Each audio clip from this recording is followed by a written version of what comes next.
Halo, assalamualaikum, selamat pagi saudaraku. Selamat datang di channel Dunia Ikan.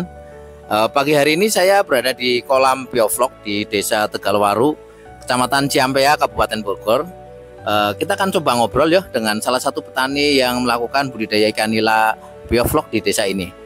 Selamat pagi, Mas. Ya, selamat pagi Pak Hartadi. Apa kabar? Bisa dikenalkan ke petani ikan seluruh Indonesia nih ya. Namanya siapa ya? Nama saya Royhan Pak. Saya Royhan, untuk kolam kita sekarang di Bogor, Ciampea, dekat kampus IPB Dramaga. Kita akan coba tanya-tanya. Jadi biovlog yang dilakukan di desa ini sebenarnya biovlog apa itu, Mas? Kalau biovlog yang kita terapkan di sini itu Pak, itu biovlog dengan sistem terbaru.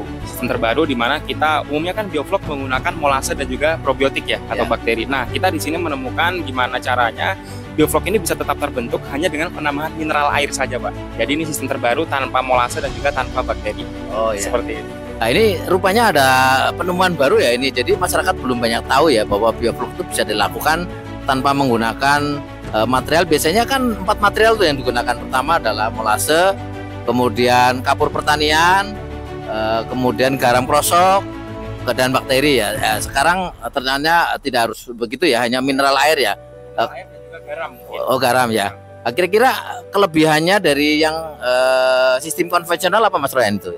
Kalau untuk biovlog yang tanpa molase dan bakteri, yang pertama untuk cost jauh lebih murah, Pak. Untuk cost jauh lebih murah, kita udah mencoba di beberapa siklus kita terakhir, ini mampu menghemat 1.000 sampai dengan 2.000. Umumnya di angka 1.500-an, Pak. Per kilogramnya itu bisa terpotong. Karena untuk mineral yang kita pakai itu juga dosisnya cukup rendah, Pak. Cuman 3 sampai dengan 3,5 ppm gitu. Jadi cukup dikit. Nah, itu yang pertama. Lalu yang kedua, dari kemudahannya, Pak. Jadi jauh lebih simpel. Kalau misalnya untuk penambahan molase dan bakteri kan kita perlu molase sekian mili, sekian gram. Lalu untuk jelimet ya. jelimet lah bahasanya, jelimet. Nah, tapi kalau untuk ini kita cuma cukup timbang mineral, campur air, aduk, udah tebar langsung ke kolam. Itu yang kedua. Lalu yang ketiga, terkait dengan kondisi ikan dan air itu jauh lebih optimum, Pak. Karena kita langsung menyerangnya itu ke bakteri yang ada di air. Nah, jadi mineral-mineral ini itu bakal berdampak baik ya untuk bakteri asli yang ada di air, di mana bakteri air ini mampu merombak si amonia, mampu merombak racun-racun lain dalam ikan, dalam air, yang nantinya bakal terbentuk si vlog tadi itu. Gitu. Berarti ini adalah salah satu jawaban mengapa mineral ini bisa menggantikan molase dan lain-lain ya?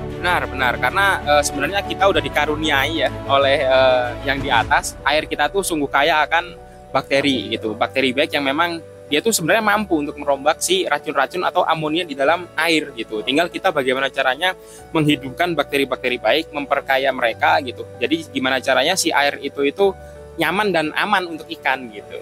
Gitu, Pak. Kemudian setelah dipraktekkan ya, kira-kira prospek untuk diterapkan di masyarakat bagaimana nih, Mas Roy? Mungkin nggak gitu? Kalau untuk prospek sangat mungkin, Pak, sangat mungkin. Bahkan kita sempat ada beberapa rekan kita yang awalnya memang tidak percaya, Pak, tidak percaya. Mana bisa sih biovlog itu kok tanpa bakteri, gimana cara ngerombaknya, gimana bakterinya, bla bla bla segala macam. Ternyata kita awalnya trial dulu, coba kita pakaikan produk kita dulu, produk kita bisa dipakai, mineral yang kita pakai silahkan dicoba dulu trial 1 kolam atau 2 kolam. Ternyata memang bisa dan sukses. Bahkan kita sempat ada di suatu grup yang memang dia tuh isinya sharing-sharing terkait dengan biovlog tanpa molase ini gitu. Ini karena sangat mudah dan kalau menurut saya ya hampir seluruh masyarakat ini bisa menerapkannya di rumah atau mungkin di pekarangan atau di lahan yang memang dipunya gitu. Dan sampai saat ini kan baru spesies ikan nila saja yang mungkin direkomendasikan bisa menerapkan teknologi biovlog ya. Kalau untuk jenis ikan lain bagaimana prospeknya, Mas? Kalau untuk ikan lain jujur saya belum ada datanya ya, belum ada datanya ke sana. Untuk yang saat ini kita tahu itu di ikan nila dan juga ada di komoditas udang faname. Itu udah diterapkan dengan sistem yang kurang lebih itu sama dengan yang kita terapkan di sini. Oh iya. Seperti itu. Nah, terus ini kan sebuah mungkin penemuan baru menurut saya ya.